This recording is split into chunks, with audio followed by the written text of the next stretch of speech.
ಈಗೇನು ಈ ವಿಡಿಯೋ ನೋಡಿದ್ರಲ್ಲ, ಈ ವಿಡಿಯೋ ಮುಂಬೈಯಲ್ಲಿ ಕಾಮತಿಪುರ ಅನ್ನೋ ಜಾಗ. ಸೊ ಆ ಜಾಗ India's biggest red light area. So ಈ ರೆಡ್ ಲೈಟ್ ಏರಿಯಾದಲ್ಲಿ ಅವರ ದೇಹನ ಬೇರೆಯವರಿಗೆ ಕೊಟ್ಟು ಅದರಿಂದ ಜೀವನ ಮಾಡುವಂಥ ಪರಿಸ್ಥಿತಿ.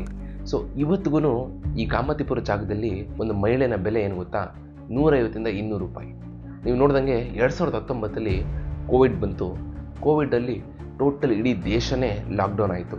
ಸೊ ಲಾಕ್ಡೌನ್ ಆದಾಗ ಬೇರೆಯವ್ರಿಗೆ ಜನಕ್ಕೆ ಊಟ ತಿಂಡಿ ಮಾಡ್ಕೋ ಕಾಸಿರಲಿಲ್ಲ. ಸೊ ಆ ಥರ ಟೈಮಲ್ಲಿ ಈ ಕಾಮತಿಪುರ ಜಾಗದಲ್ಲಿರೋ ಮಹಿಳೆಯರು ತಮ್ಮ ದೇಹನ ಮಾರಕ್ಕೆ ಅವರು ಕೇವಲ ಇಟ್ಟಿದ್ದಿಷ್ಟು ಗೊತ್ತಾ ಬೆಲೆ, ಬರೀ 10 ರೂಪಾಯಿ. 10 ರೂಪಾಯಿಗೋಸ್ಕರ ಆದರೂ ಅವರು ತಮ್ಮ ದೇಹನ ಮಾರ್ಕೋತಾ ಇದ್ರು. ಸೊ ಆ 10 ರೂಪಾಯಿಯಿಂದ ತಮ್ಮ ಹೊಟ್ಟೆನ ತುಂಬಿಸ್ಕೋಬೋದು, ಬ್ರೆಡ್ಡು ಟೀಗ್ ಆಗುತ್ತೆ ಅಂತ ಆ ಥರ ಕೆಲಸ ಮಾಡ್ತಾಯಿದ್ರು. ಇವತ್ತು ಈ ಕಾಮತಿಪುರ ಬಗ್ಗೆ ಮಾತಾಡೋಣ. ಕಾಮತಿಪುರ ಹೆಂಗೆ ರೆಡ್ ಲೈಟ್ ಏರಿಯಾ ಆಯಿತು, Asia's second biggest red light area ಅಂತ ನಾಮಕರಣ ಹೆಂಗೆ ಬಂತು, ಇದರದ್ದು ಚೂರು ಹಿಸ್ಟ್ರಿ ತಿಳ್ಕೊಳ್ಳೋಣ ಬನ್ನಿ. ಎಲ್ರಿಗೂ ನಮಸ್ಕಾರ, ನಾನು ನಿಮ್ಮ ಪ್ರೀತಿಯ Sanjay. Welcome back to our channel. Kamathipura ಅನ್ನೋ ಜಾಗಕ್ಕೆ ಯಾವುದೇ ಮಹಿಳೆ ಬಂದರೂ ತನಗಿಷ್ಟ ಇಲ್ಲದೇ ಬರ್ತಾಳೆ. ಸೊ ತನಗಿಷ್ಟನೇ ಇಲ್ಲದೆ ಅವರು ಆ ಫೋರ್ಸ್ಫುಲ್ಲಾಗಿ ಕೆಲಸ ಮಾಡಬೇಕು ಅಂತಂದಾಗ ಯಾರಿಗಾದ್ರೂ ಬೇಜಾರಾಗುತ್ತೆ. ಇನಿಷಿಯಲ್ ಡೇಸಲ್ಲಿ ಅವ್ರಿಗೆ ಇಷ್ಟ ಇಲ್ಲದೆ ಮಾಡದೇ ಇರ್ಬೋದು. ಸೊ ಕಾಲಕ್ರಮೇಣ ಹೋಗ್ತಾ ಹೋಗ್ತಾ ಹೋಗ್ತಾ ಅವರೇ ಆ ರೂಢಿ ಆಗ್ಬಿಡ್ತಾರೆ ಅದಕ್ಕೆ. ಇವತ್ತು ಯಾರು ಬೇಡ ನನಗೆ ಕೆಲಸ ಅಂದ್ರೆ ಆಗಲ್ಲ ಅಂತ ಇದ್ರು, ಇವತ್ತು ಅವ್ರು ಎಲ್ಲದಕ್ಕೂ ಸಿದ್ಧ ಆಗಿರ್ತಾರೆ. ಸೊ ಇವ್ರಿಗೆಲ್ಲ ಒಬ್ರು ಎಡ್ಡಿಡ್ತಾರೆ, ಅವ್ರನ್ನ ಹಿಂದಿಲಿ ಗರ್ವಾಲಿ ಅಂತಾರೆ. ಸೊ ಗರ್ವಾಲಿ ಅಂದ್ರೆ ಏನಪ್ಪ ಅವರು ಅಂತಂದರೆ, ಅವರು ಮೇಯ್ನು, ಅವ್ರ ಕಿಂಗ್ ಪಿನ್. ಅವ್ರ ಕೆಳಗಡೆ ತುಂಬ ಜನ ಹುಡುಗಿರಿರ್ತಾರೆ. ಸೊ ಇವ್ರನ್ನೆಲ್ಲ ಇವರೇ ಮೇಂಟೈನ್ ಮಾಡ್ತಾ ಇರ್ತಾರೆ. ಇವಳು ಇನ್ಫ್ಯಾಕ್ಟ್ ಒಂದು ಕಾಲದ ಮುಂಚೆ ಇವ್ರೂ ಒಂದು ಪ್ರಾಸ್ಟಿಟ್ಯೂಟ್ ಆಗಿರ್ತಾರೆ. ಈ ಗರ್ವಾಲಿ ಮೇನ್ ಕಿಂಗ್ ಇದಾರಲ್ಲ, ಕಿಂಗ್ ಪಿನ್ನು, ಸೊ ಅವ್ರು ಏನು ಮಾಡ್ತಾರೆ ಈ ಹುಡುಗಿರಿಗೆ. ಸೊ ಹುಡುಗಿರು ಇನಿಷಿಯಲ್ ಡೇಸಲ್ಲಿ ಬೇಡ ಅಂತಾರೆ, ನನಗೆ ಇಷ್ಟ ಇಲ್ಲ ಈ ಕೆಲಸ ನಂಗೆ ಮಾಡೋಕ್ಕಾಗಲ್ಲ, ದುಡ್ಡುಗೋಸ್ಕರ ನನ್ನ ದೇಹನ ಮಾರೋಕ್ಕಾಗಲ್ಲ ಅಂತಾರೆ. ಬಟ್ ಸ್ಟಿಲ್ ಅವರು ಇನಿಷಿಯಲಿ ಬೇಡ ಅಂತಂದವರು ಇವ್ರ ಮಾತನ್ನು ಕೇಳಿ ಕೇಳಿ ಕೇಳಿ ಇವ್ರಿಗೆ ಬ್ರೈನ್ ವಾಶ್ ಮಾಡಿಸಿ, ನೋಡು ನಿನ್ಗೆ ಲಾಸ್ಟ್ ಆಪ್ಷನ್ ಇದು ಮಾಡದಿದ್ರೆ ನಿನ್ನ ಜೀವನ ಮಾಡೋಕ್ಕಾಗಲ್ಲ, ಊಟ ಬಟ್ಟೆ ಕಾಸಿರಲ್ಲ ಅಂತ ಹೇಳಿ ಹೇಳಿ ಹೇಳಿ ಅವ್ರನ್ನ ನಾಳೆ ಒಂದು ಫ್ಯೂಚರ್ ಹೋಗ್ತಾ ಹೋಗ್ತಾ ಹೋಗ್ತಾ ಅವ್ರನ್ನ ಅಭ್ಯಾಸ ಮಾಡಿಸಿ ಫೈನಲಿ ಅವ್ರೇನು ಹೇಳೋದೇ ಬೇಡ.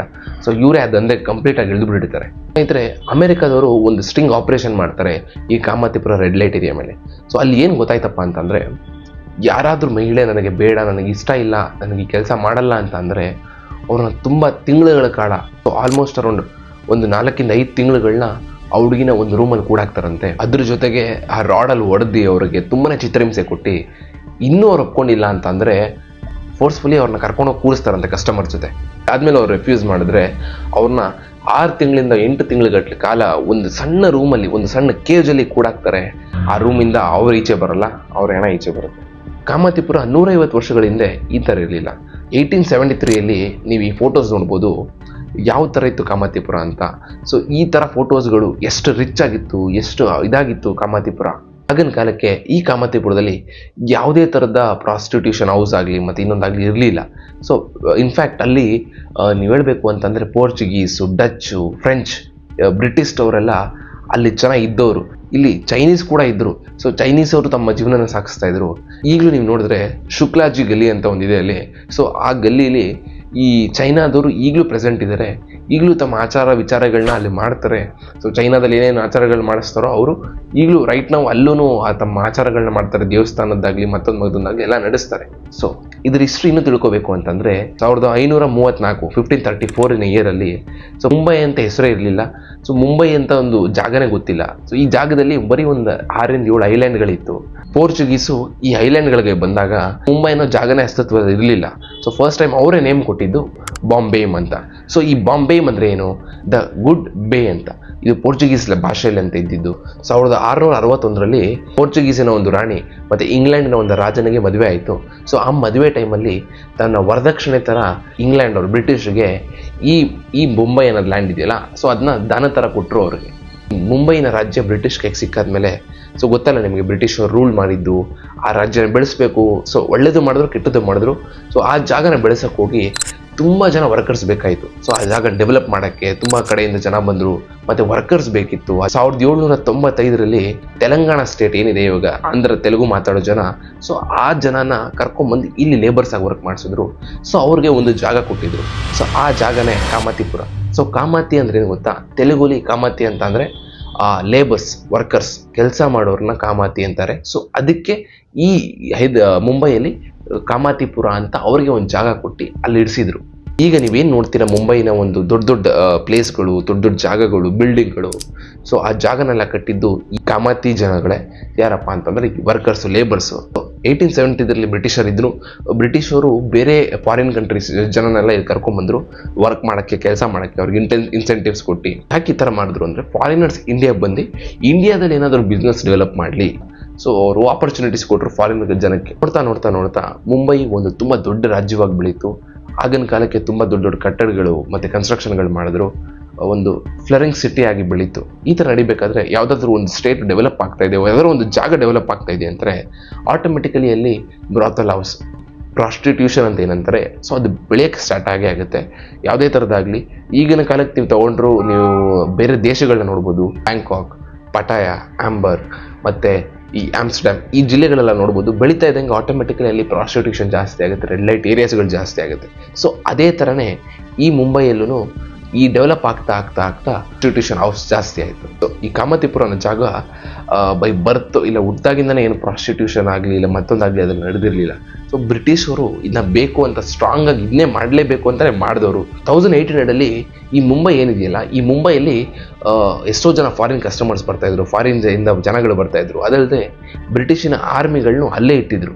ಸೊ ಆರ್ಮಿಗಳಿಗೆ ಈ ಕಂಟ್ರೋಲ್ಮೆಂಟ್ ಅಲ್ಲದೆ ಈ ಸಪ್ರೇಟಾಗಿ ಆರ್ಮಿ ಬೇಸ್ ಕೂಡ ಮಾಡಿದರು.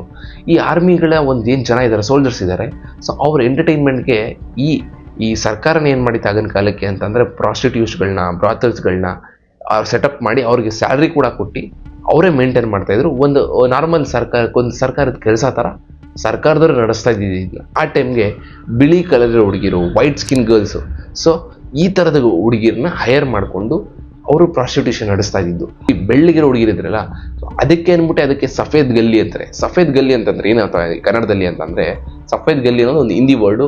ಕನ್ನಡದಲ್ಲಿ ಬಿಳಿ ಒಂದು ಜಾಗ, ಬಿಳಿ ಏರಿಯಾ.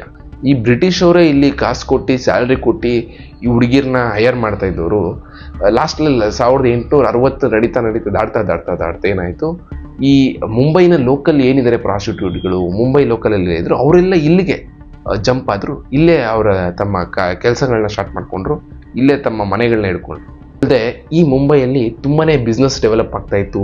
ಬೇರೆ ಕಂಟ್ರಿಗಳಿಂದ ಜನ ಬರ್ತಾ ಇದ್ರು, ಫಾರಿನ್ ಕ್ಲೈಂಟ್ಸ್ ಇದ್ರು, ಫಾರಿನ್ ಕಸ್ಟಮರ್ಸ್ ಬರ್ತಾ ಇದ್ರು.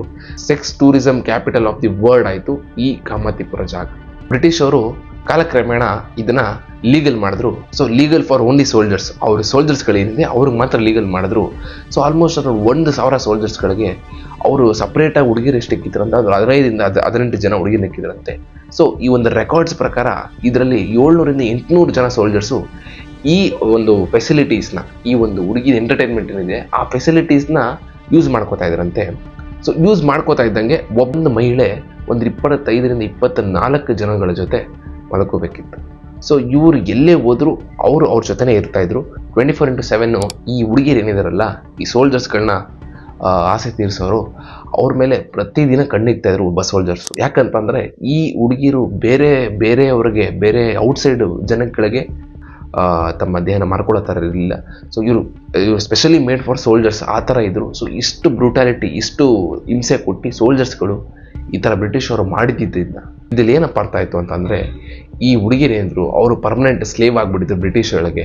ಸೊ ಯಾಕಂದರೆ ಪ್ರತಿದಿನ ಅವ್ರ ಜೊತೆ ಇರಬೇಕಿತ್ತು, ಅವ್ರು ಹೇಳಿದ ಕೆಲಸಗಳನ್ನ ಮಾಡಬೇಕಿತ್ತು. ಈ ಹುಡುಗಿರು ಆ್ಯಡ್ ಆನ್ಸ್ ಆಗ್ತಾ ಇದ್ರಲ್ಲ, ಈ ಪ್ರಾಸ್ಟಿಟ್ಯೂಟ್ಗಳು ಆ್ಯಡ್ ಆಗ್ತಾ ಇದ್ರಲ್ಲ, ಎಲ್ಲಿಂದ ಕರ್ಕೊಂಡ್ಬರ್ತಾಯಿದ್ರು? ಸೊ ಒಂದು ರಿಪೋರ್ಟ್ ಏನಪ್ಪ ಹೇಳುತ್ತೆ ಅಂತ ಅಂದರೆ, ಫಾರ್ ಎಕ್ಸಾಂಪಲ್ ಈಗ ಯಾವುದೋ ಒಂದು ಟೆಂಟಲ್ಲಿ, ಯಾವುದೋ ಒಂದು ಸೋಲ್ಜರ್ನ ಬ್ಯಾಚಲ್ಲಿ ಹುಡುಗಿರು ಕಮ್ಮಿ ಆದರು ಅಂದ್ಕೊಳ್ಳಿ. ಸೊ ಕಮ್ಮಿ ಆಗಿದ ತಕ್ಷಣ ಏನು ಮಾಡ್ತಾರೆ, ಇಮಿಡಿಯೇಟು ಈ ಆಫೀಸರ್ಸು, ಈ ಪೊಲೀಸ್ಗಳನ್ನೆಲ್ಲ ಒಂದು ಊರುಗಳಿಗೆ ಕರ್ಕೊಂಡೋಗಿ, ಸುತ್ತಮುತ್ತ ಇದ್ದಿದ್ದು ಊರುಗಳಿಗೆ ಕರ್ಕೊಂಡೋಗಿ ಅಬೌವ್ 14 years ಯಾವುದೇ ಹುಡುಗಿರಿದ್ರು ಅವ್ರು ಬ್ರಿಟಿಷ್ ಅವರು ಸ್ಯಾಲ್ರಿ ಕೊಟ್ಟು ಅವ್ರನ್ನ ಕರ್ಕೊಂಡ್ಬರ್ತಾಯಿದ್ರು ಈ ಪ್ರಾಸ್ಟಿಟ್ಯೂಷನ್ಗೆ. ಇನ್ಫ್ಯಾಕ್ಟ್ ಈ ಲೋಕಲ್ ಹುಡುಗಿರು ಏನಿದ್ದಾರೆ ಅವ್ರನ್ನ ಈ ಸೋಲ್ಜರ್ಸ್ಗಳ ಜೊತೆ ಬಿಡ್ತಾ ಇರಲಿಲ್ಲ. ಸೊ ಇಲ್ಲೂ ಈ ಡಿವೈಡ್ಗಳಾಗಿತ್ತು, ಹುಡುಗಿರ ಡಿವೈಡ್ ಆಗಿತ್ತು. ಯಾವ್ಯಾವ ಥರ class 1, class 2, class 3, class 4. So ಈ ಕ್ಲಾಸ್ 1 ಹುಡುಗಿರು ಏನಪ್ಪ ಅಂತಂದರೆ ಅವ್ರು ಮೇನ್ಲಿ ಫಾರ್ ಸೋಲ್ಜರ್ಸು. ಈ ಸೋಲ್ಜರ್ಸ್ಗಳಿಗೆ ಏನಂದರೆ ಅವ್ರಿಗೆ ಮಾತ್ರ ಸ್ಪೆಸಿಫೈ ಆಗಿದ್ದವರು. ಅವರೆಲ್ಲ almost around foreign countries, European countries ಹುಡುಗಿರುಗಳಾಗಿದ್ದರು. ಲಾಸ್ಟ್ ಕ್ಲಾಸ್ ಏನಿತ್ತಪ್ಪ ಅಂದರೆ ಅವರೇ ಇಂಡಿಯನ್ ವುಮೆನ್ಸು. ಸೊ ಇಂಡಿಯನ್ ಪ್ರಾಸ್ಟಿಟ್ಯೂಟ್ಗಳು ಯಾರ್ಯಾರಿದ್ರು ಅವರು ಲಾಸ್ಟ್ ಕ್ಲಾಸ್, 3rd ಕ್ಲಾಸಲ್ಲಿ ಇದ್ದವರು. ಸೊ ಕರೆಂಟ್ಲಿ ಕಾಮಾತಿಪುರ ಈ ಸಿಚುವೇಶನ್ಗೆ ಬರೋಕ್ಕೆ ಈ ಹಿಸ್ಟ್ರಿಗಳ ಕಾರಣ. ಸೊ ಕರೆಂಟ್ಲಿ ಹೇಳಬೇಕು ಅಂದರೆ ರೈಟ್ ನಾವು ಕೂಡ ಅಲ್ಲಿ ಈ ಕಾಮಾತಿಪುರದಲ್ಲಿ ಒಂದು ಮಹಿಳೆಯರು ಫೋರ್ಸ್ಫುಲ್ಲಾಗಿ ಈ ಕೆಲಸಗಳು ಮಾಡಿಸ್ಕೊಳ್ಳೋಕೆ ಇಷ್ಟಪಡ್ತಾರಂತೆ. ಈ ಫೋರ್ಸ್ಫುಲ್ಲಾಗಿ ಗಂಡಸರನ್ನ ಅಟ್ರಾಕ್ಟ್ ಮಾಡೋಕ್ಕೆ ಇಷ್ಟಪಡ್ತಾರೆ. ಸೊ ನೀವು ಅಲ್ಲಿ ಹೋದರೆ, ಆ ರೋಡ್ಗಳಿಗೆ ಹೋದರೆ ಫೋರ್ಸ್ಫುಲ್ಲಾಗಿ ನಿಮ್ಮನ್ನ ಬನ್ನಿ ಬನ್ನಿ ಅಂತ ಹೇಳಿ ಕರೆಯೋದೆಲ್ಲ ಇದೆ. ಅದಲ್ಲದೆ ಈಗಲೂ 2,000 ಜನ ಅಲ್ಲಿ ಕೆಲಸ ಮಾಡಿ ಹೊಟ್ಟೆ ತುಂಬಿಸ್ಕೊತಾ ಇದ್ದಾರೆ. ಆಲ್ಮೋಸ್ಟ್ ಅರೌಂಡ್ ಎವ್ರಿ ಡೇ ಒಂದು 8 ರಿಂದ 10 ಜನ ಕಸ್ಟಮರ್ಸ್ ಬರ್ತಾರಂತೆ. ಆಲ್ಮೋಸ್ಟ್ ಒಬ್ರಿಗೆ ಒಂದು 150 ರಿಂದ 200 ರೂಪಾಯಿ ಮೌಲ್ಯ ಅಷ್ಟೇ. ಲೆಕ್ಕ ಹಾಕೊಳ್ಳಿ, ಒಬ್ರಿಗೆ 200 ರಿಂದ 150 ರಿಂದ 200 ರೂಪಾಯಿ ಅಂತಂದರೆ ಒಂದು 10 ಜನ ಬಂದು 2,000 ರೂಪಾಯಿ ಆಗಲ್ಲ ಅವ್ರ ದಿನಕ್ಕೆ. ಸೊ ಬರೀ 200 ರೂಪಾಯಿ 150 ರೂಪಾಯಿಗೆ ಈ ಪ್ರಾಸ್ಟಿಟ್ಯೂಟ್ಗಳು ಸಿಗ್ತಾರೆ ಅಂತಲ್ಲ, ಅಲ್ಲಿ 4,000 2,000 5,000 ಈ ರೇಂಜಿನ ಪ್ರಾಸ್ಟಿಟ್ಯೂಟ್ಗಳು ಸಿಗ್ತಾರೆ. ಇನ್ಫ್ಯಾಕ್ಟ್ ಅಲ್ಲಿ ನೀವು 2,000 3,000 ತಗೊಳ್ಳೋರು ಕಂಪ್ಲೀಟಾಗಿ ಇವ್ರಿಗೆ ಪ್ರಾಫಿಟ್ ಹೋಗಲ್ಲ. ನೀವು ಇಂಡಿಪೆಂಡೆಂಟಾಗಿ ಏನಾದರೂ ನಿಮ್ಮದೇನ ಮಾರ್ತಾ ಇದ್ರೆ ಇಂಡಿಪೆಂಡೆಂಟಾಗಿ, ಸೊ ಆ ಟೈಮಲ್ಲಿ ಈ ಕಂಪ್ಲೀಟ್ ನಿಮ್ಗೆ ದುಡ್ಡು ಸೇರುತ್ತೆ. ಇಲ್ವಾ, ಇದರಲ್ಲಿ 40 to 60% ಏನು ದುಡ್ಡಿರುತ್ತೆ ಅದು ಈಗೇನು ಮೇನ್ ಕಿಂಗ್ ಪಿನ್ ಅಂತ ಹೇಳಿದ್ನಲ್ಲ, ಈ ಮೇಯ್ನು ಮಹಿಳೆ ಒಬ್ಳು ಇರ್ತಾಳೆ ಅಂತ. ಸೊ ಅವಳಿಗೆ ಮಿಕ್ಕಿದ ಪರ್ಸೆಂಟೇಜ್ ಹೋಗುತ್ತೆ, ಮಿಕ್ಕಿದ ಪರ್ಸೆಂಟೇಜ್ ಇವಳಿಗೆ ಹೋಗುತ್ತೆ. ಸೊ ಏನು ಕಿಂಗ್ ಪಿನ್ ಅಂತ ಹೇಳಿದ್ನಲ್ಲ, ಸಿತಾರಾ ರಾವ್ ಅಂತ ಈ ಮಹಿಳೆನ ಒಬ್ಬರು ಇಂಟರ್ವ್ಯೂ ಮಾಡ್ತಾರೆ. ಸೊ ಅವ್ರು ಹೇಳೋ ಪ್ರಕಾರ ಅವ್ರ ಕೆಳಗಡೆ 70 ಜನ ಹುಡುಗಿರಿದ್ರಂತೆ. ಸೊ ಒಬ್ಬೊಬ್ಬರು ಒಂದೊಂದು ಹುಡುಗಿರಿಗೆ ಒಂದು ವರ್ಷದಲ್ಲಿ 40-70 ಸಾವಿರದವರೆಗೂ ರೇಂಜಲ್ಲಿ ಅವ್ರಿಗೆ ದುಡ್ಡು ಆದಾಯ ಆಗ್ತಾಯಿತ್ತಂತೆ. ಸೊ 70 ಜನ ಹುಡುಗಿರಂದ್ರೆ ನೀವು ಆ್ಯಾವ್ರೇಜ್ 50,000 ಇಟ್ಕೊಂಡ್ರೆ ವರ್ಷಕ್ಕೆ 35 ಲಕ್ಷ ದುಡ್ಡಾಯಿತು. ಆಲ್ಮೋಸ್ಟ್ ಅರೌಂಡ್ ಈ ದುಡ್ಡನ್ನ ಅವ್ರು ಏನು ಖರ್ಚು ಮಾಡ್ತಾ ಇದ್ದಾರಪ್ಪ ಅಂತಂದರೆ, ಈ ಪೊಲೀಸಿಗೆ ಹಫ್ತಾ ಕೊಟ್ಟು ಪೊಲೀಸ್ ಅವ್ರನ್ನ ಮೇಂಟೈನ್ ಮಾಡಿ, ಸೊ ಇದೇ ಖರ್ಚುಗಳಿಗೆ ಅರ್ಧ ದುಡ್ಡು ಖರ್ಚಾಗೋದಂತೆ. ಮತ್ತು ಪೊಲೀಸ್ ಅವ್ರು ಏನಾದರೂ ರೈಡ್ ಮಾಡಿದಾಗ ಈ ದುಡ್ಡನ್ನು ಕೊಟ್ಟು ಆ ಹುಡುಗಿರನ್ನ ಸೇಫ್ ಮಾಡಿ, ಈ ಪ್ರಾಸ್ಟಿಟ್ಯೂಟ್ಗಳನ್ನ ಸೇಫ್ ಮಾಡಿ, ಈ ಕರಪ್ಷನಿಂದಲೇ ಇವತ್ತು ರೈಟ್ ನಾವು ಟುಡೇ ಅಲ್ಲಿ ಒಂದು ಓಪನ್ ಪ್ರಾಸ್ಟಿಟ್ಯೂಷನ್ ಸೇಲ್ ನಡೆಯುತ್ತೆ. ಅಂದರೆ ಓಪನ್ ಆಗಿ ಒಂದು ಯಾರಿಗೂ ತಲೆ ಕೆಡಿಸ್ಕೊಳ್ದೆ ಮಾಡಿಸ್ತಾರೆ. ಸೊ ಹೇಳ್ಬೇಕಂತಂದರೆ ನೀವು ಈ ಸಿನಿಮಾದಲ್ಲಿ ನೋಡ್ದಂಗೆ ಈ ಜಾಕಿ ಫಿಲಮಲ್ಲಿ ಏನು ನೋಡಿದ್ರೆ ಹುಡುಗಿರನ್ನ ಕರ್ಕೊಂಡು ಹೊಟ್ಟೋಗ್ತಾರೆ. ಅಲ್ಲಿ ಎಷ್ಟೋ ಫಿಲಮ್ಗಳಿದೆ, ಈ ಹುಡುಗಿರನ್ನ ಕರ್ಕೊಂಡು ಬಾಂಬೆಗೆ ಶಿಫ್ಟ್ ಮಾಡಿಸ್ಬಿಡ್ತಾರೆ, ಈ ಮುಂಬೈಯಲ್ಲಿ ಇದಕ್ಕೆ ಹಾಕ್ಬಿಡ್ತಾರೆ ಅಂತ ಅಂತಾರಲ್ಲ, ಅದೆಷ್ಟೋ ಜನ ನೀವು ನಂಬದೇ ಇರ್ಬೋದು. ಆ್ಯಕ್ಚುಲಿ ಇದು ರೈಟ್ ನಾವು ಈಗೂ ಅಲ್ಲಿ ಬೇರೆ ಬೇರೆ ಪ್ರದೇಶದ ಹುಡುಗಿರು, ನೇಪಾಳು ಮತ್ತು ಭೂತಾನ್ ಆ ಕಡೆ ಹುಡುಗಿರು, ಮತ್ತು ಕೋಲ್ಕತ್ತಾ ಈ ಸೈಡೆಲ್ಲ ಹುಡುಗಿರೆಲ್ಲ ಕರ್ಕೊಂಡ್ಬಂದು ಆ ಜಾಗದಲ್ಲಿ ಇವತ್ತಿಗೂ ಪ್ರಾಸ್ಟಿಟ್ಯೂಷನ್ ನಡೆಸ್ತಾರೆ. ಈಗಲೂ ಅಲ್ಲಿ ಇಲ್ಲಿಗೆಲ್ಲ ಹುಡುಗಿರು ಸಪ್ಲೈ ಆಗ್ತಾರೆ. ನೀವು ಫಿಲಮಲ್ಲಿ ನೋಡಿರೋದು ಆ್ಯಕ್ಚುಲಿ ನಿಜಾನೇ. ಈ ವಿಡಿಯೋ ನೋಡಿದ್ರೆ ನಿಮ್ಗೆ ಅರ್ಥ ಆಗುತ್ತೆ ಮತ್ತು ಮ್ಯಾಚ್ ಆಗುತ್ತೆ. ಸೊ ಮುಂಬೈನ ಒಂದು ಕಾಮಾತಿಪುರ ಆಗಲಿ, ಡೆಲ್ಲಿನ GB ರೋಡ್ ಆಗಲಿ, ಸೊ ಇದೆಲ್ಲ ರೆಡ್ ಲೈಟ್ ಏರಿಯಾಸ್. ಇವತ್ತಿಗೂ ಇಲ್ಲಿ ಹುಡುಗಿರಿಗೆ ತುಂಬಾ ಹಿಂಸೆ ಕೊಡ್ತಾರೆ, ಈ ಸೆಕ್ಸುವಲ್ ವರ್ಕ್ಗಳಿಗೆ ಯೂಸ್ ಮಾಡ್ತಾರೆ. ನೀವು ಲೆಕ್ಕ ಮಾಡಿ ಎಷ್ಟು ಈ ಥರ ಎಲ್ಲ ನಡೆಯುತ್ತಾ ನಮ್ಮ ರಾಜ್ಯದಲ್ಲಿ, ನಮ್ಮ ಕರ್ನಾಟಕದಲ್ಲಿ ಅದೊಂದು ನಡೆಯಲ್ಲ. ಈ ಥರ ಕೆಟ್ಟದೆಲ್ಲೂ ನಡೆಯಲ್ಲ. ಮಾಡ್ತಾರೆ ಸಣ್ಣ ಮಟ್ಟದಲ್ಲಿ ರೋಡ್ ಸೈಡ್ ಆ ಸೈಡ್ ಮಾಡ್ಕೋಬೋದೇನೋ, ಅದು ಬಿಟ್ಟರೆ ಈ ಥರ ರೆಡ್ ಲೈಟ್ ಏರಿಯಾ ದೊಡ್ಡ ಮಟ್ಟದಲ್ಲಿ ಓಪನ್ ಆಗಿ ಯಾರೂ ಮಾಡಿಲ್ಲ. ಸೊ ಯಾವತ್ತಿಗೂ ನಮ್ಗೆ ಹೆಮ್ಮೆ ಇದೆ ಕರ್ನಾಟಕದಲ್ಲಿ. ಆದರೆ ನಾರ್ತ್ ಇಂಡಿಯಾದಲ್ಲಿ ತುಂಬಾ ಕೆಟ್ಟದ್ದು ಈ ಒಂದು ಪರಿಸ್ಥಿತಿ ಇದೆ. ಈ ರೆಡ್ ಲೈಟ್ ಏರಿಯಾಸ್ಗೆ ಹೋಲಿಸ್ಕೊಂಡ್ರೆ, ರೆಡ್ ಲೈಟ್ ಏರಿಯಾಸ್ ಕಂಡ್ರೆ ಆ ಜಾಗಗಳ ಹೆಸರುಗಳನ್ನ ಕೇಳಿದ್ರೆ ಬ್ಯಾಂಕಲ್ಲಿ ಲೋನ್ ಕೊಡಲ್ಲ. ಮುಂಬೈ, ಡೆಲ್ಲಿ ಈ ಥರ ಜಾಗದಲ್ಲಿ ಬ್ಯಾಂಕಲ್ಲಿ ಲೋನ್ ಕೊಡಲ್ಲ. ಈ ಮಹಿಳೆಯರಿಗೆ ಒಂದು ಇದಿಲ್ಲ, ಸವಲತ್ತುಗಳಿಲ್ಲ, ಏನೂ ಇಲ್ಲ. ಸೊ ಹೇಳಬೇಕು ಅಂತಂದರೆ ಅವರು ತಮ್ಮ ದೇಹನ ಮಾರಿ ತಮ್ಮ ಪ್ರತಿದಿನದ ಊಟ ಮಾಡ್ತಾ ಇದ್ದಾರೆ. ಸೊ ಈ ವಿಡಿಯೋನ ಕಂಪ್ಲೀಟಾಗಿ ನೋಡಿದ್ದಕ್ಕೆ ತುಂಬ ಥ್ಯಾಂಕ್ ಯು ಎಲ್ರಿಗೂ. ಇವತ್ತು ನಾನು ಈ ವಿಡಿಯೋದಲ್ಲಿ ಹೇಳೋಕ್ಕೆ ಇಷ್ಟಪಡ್ತೀನಪ್ಪ ಅಂತಂದರೆ, ಯಾರಿಗೂ ಗೊತ್ತಿಲ್ಲದೆ ಇರೋದು, ಯಾರಿಗೂ ಅರಿವೇ ಇಲ್ಲದೆ ಇರೋವಂಥದ್ದನ್ನ ಹೇಳಿದ್ದೀನಿ. ಸೊ ಈ ವಿಡಿಯೋ ನಿಮ್ಗೆ ಇಷ್ಟ ಆಗಿದರೆ ದಯವಿಟ್ಟು ಲೈಕ್ ಮಾಡಿ, ಶೇರ್ ಮಾಡಿ, ಸಬ್ಸ್ಕ್ರೈಬ್ ಮಾಡಿ. ಮತ್ತು ನೆಕ್ಸ್ಟ್ ವಿಡಿಯೋಲಿ ಸಿಗ್ತೀನಿ. Until then thank you.